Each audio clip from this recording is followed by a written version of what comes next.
Hello viewers, আগামী March মাস থেকে YouTube ইনকামের নতুন পরিবর্তন নিয়ে আসা হচ্ছে। অ্যাডসেন্সের তরফ থেকে এই মেইল সমস্ত ক্রিয়েটারদের পাঠানো হয়েছে। যাদের অ্যাডসেন্স অ্যাকাউন্ট রয়েছে, যে জিমেইল থেকে অ্যাডসেন্স অ্যাকাউন্ট তৈরি করেছেন, কম বেশি প্রত্যেকেই এই মেইলটি পেয়েছেন। যারা এখনও পাননি তারা কিছুদিনের মধ্যে হয়তো পেয়ে যাবেন। এই মেইলের মাধ্যমে অ্যাডসেন্সের তরফের ইউটিউবের ইনকামের পরিবর্তনের কথা উল্লেখ করা হয়েছে। এতদিন পর্যন্ত ইউটিউব ইনকামে আমরা যেভাবে দেখতে পেতাম, এখন থেকে এর পরিবর্তে একটি নতুন পেমেন্ট অ্যাকাউন্ট অটোমেটিক অ্যাডসেন্স তৈরি করে দিবে।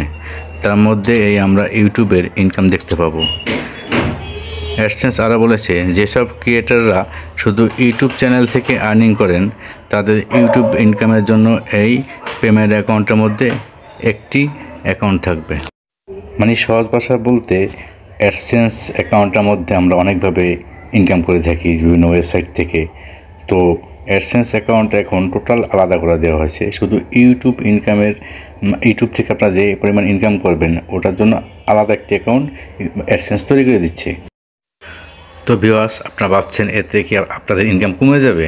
না ভিউয়ার্স, ইনকাম আপনাদের যা ছিল তাই থাকবে। এখানে ইনকামের কোনো পরিবর্তন হবে না, শুধু জাস্ট আপনার দেখার পরিবর্তন। এতদিন যেভাবে দেখতেছেন এখন সেভাবে দেখতে পাবেন না। তো ভিউয়ার্স, আজ এই পর্যন্তই। সকলেই ভালো থাকবেন। আবার দেখা হবে নেক্সট ভিডিওতে। আল্লাহ হাফেজ।